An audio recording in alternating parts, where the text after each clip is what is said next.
Game 4 of the NLCS, LA looking for the sweep. Top 6 and Shohei Ohtani striking out Bryce Terang, his 10th K on the night.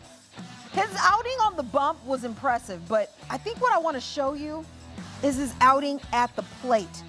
They don't call him a two-way superstar for nothing. Bottom of the 7th, just third long ball on the night. His second nearly left the ballpark. The man is a unicorn. I'm trying to think of other words to describe what Shohei Ohtani is, but he's absolutely magnificent. He is putting the Dodgers on his back, both offensively, defensively, as LA rolls to the tune of 5-1, stamping their ticket yet again to the World Series, bringing out the brooms, getting the sweep over the Brewers. Now their 5th trip to the World Series in the last 5 seasons.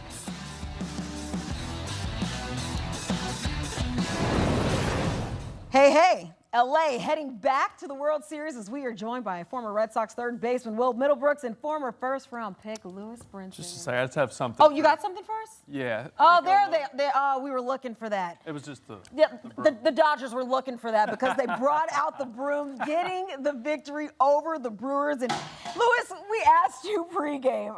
We said, do the Brewers have any chance to maybe extend this series? And you got out of your seat and you said, you know what?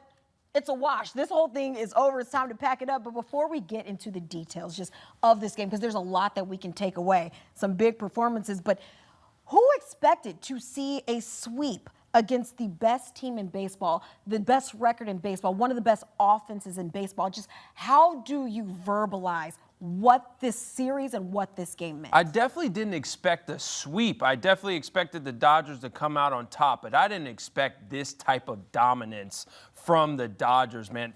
From a pitching standpoint, defensively, offensively, I mean, we'll get into it, but the Dodgers it's almost like they had the script to this whole series and to this game. They're like, all right, Ohtani, you're going to hit 3 homers. You're going to strike out 10. Blake Snell, you're going to go almost a complete game. Yamamoto's going to get the complete game. Don't worry about it. But it's like they controlled literally this whole series. The Brewers could get nothing going. They did not let them breathe.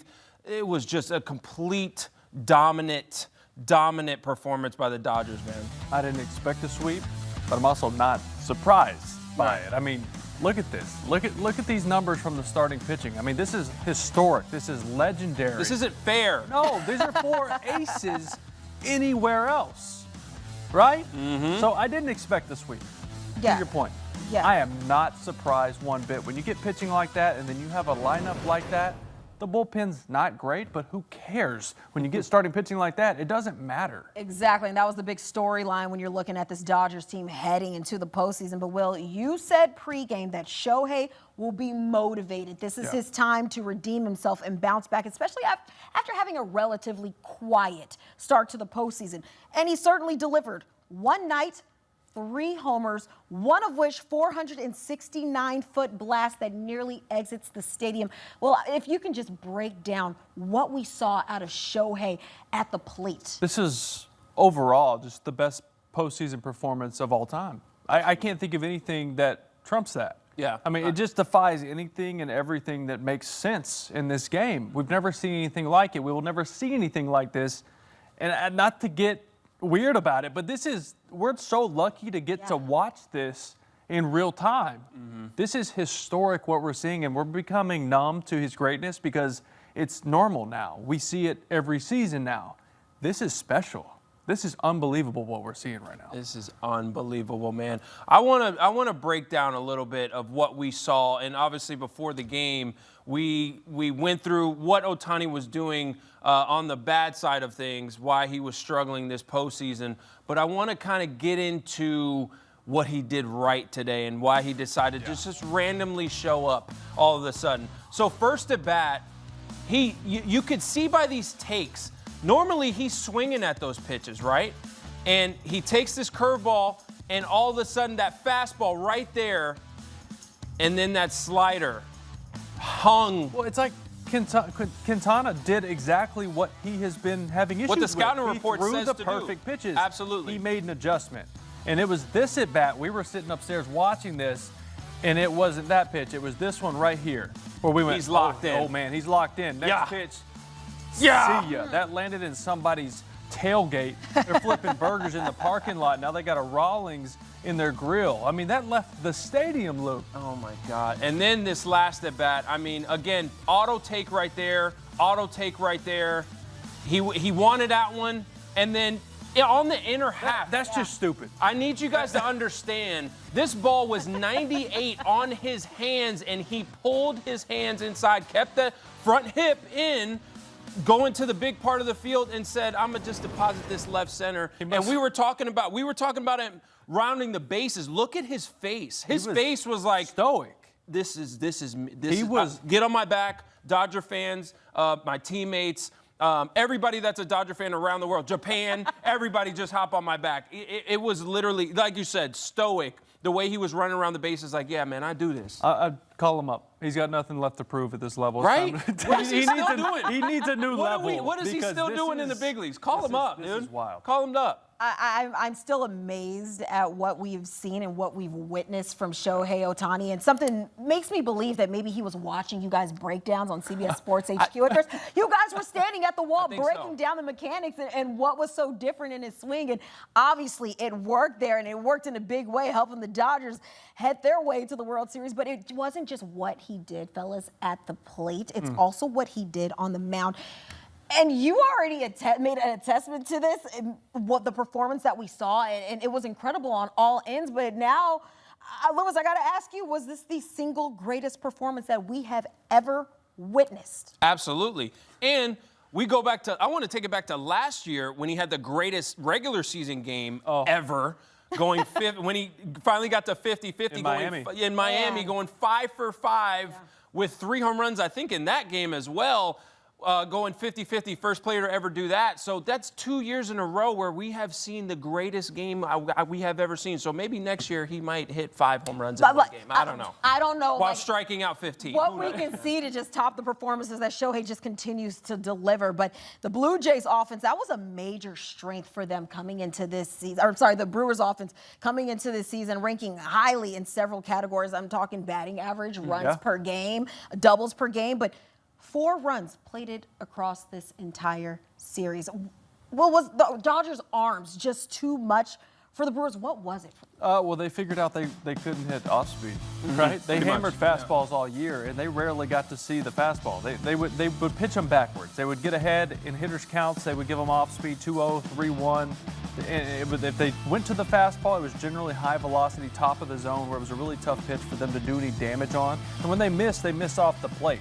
And they kept filling up the zone with off speed because they couldn't make the adjustment. They didn't make the adjustment. Only 1 or 2 hits the entire series on non-fastballs. I mean, we talk about the starting pitching, right? The starting pitching was dominant. We also talk about how the bullpen is a crutch, or has been a crutch for the Dodgers. But the last 2 games, they've pretty much been nails. We had a little scare there towards the end, but they've pretty much been locked down. So you're talking about a team going into the World Series with no flaws. Like good luck to the Mariners or the Dodgers or the Blue Jays, whoever gets in, because again, talking about a team that has no weakness, it's a scary team to see in the World Series. You know, what helps though with the bullpen, right? At this point in the year, they've thrown so many innings, right? You're 6.5 months into this whole thing. You start in pitching, start giving you 7+ innings. All of a sudden, your leverage arms are getting rest. Yes. And they're getting days off. Yep. And now they get a week off, which is huge because it resets everything for them. Absolutely. And Lewis, we talked about this a few days ago, and I do want to revisit this conversation because the Brewers, you look at the regular season, swept the Dodgers 6-0. They even had a shutout when we're looking at one of those games. I mean, how did the switch just flip?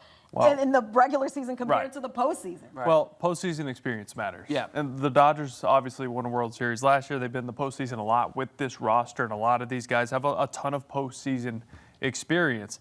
Also, the Dodgers rotation was not healthy for most of the year, and they were good enough to weather that storm and kind of have just like 2 or 3 of their starters healthy at a time, as other guys were in the IL and cycling through, and they worried about. I mean, they ramped up Ohtani and built him up throughout the season. He essentially had rehab starts in the big leagues because they're that good and they can deal with it.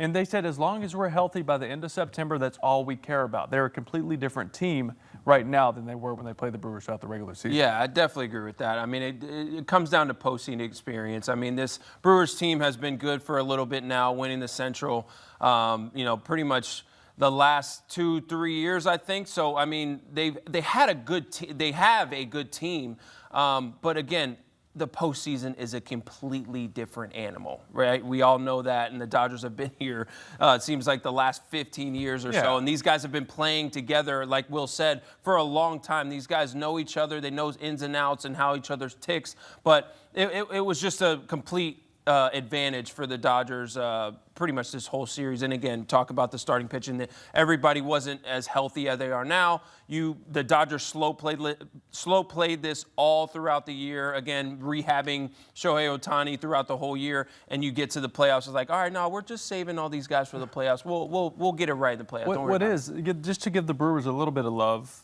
they're going against a $350 million payroll. Theirs is about $110 million. Fair. Right. That's no excuse. Their owner has just as much free will to spend money if he wants.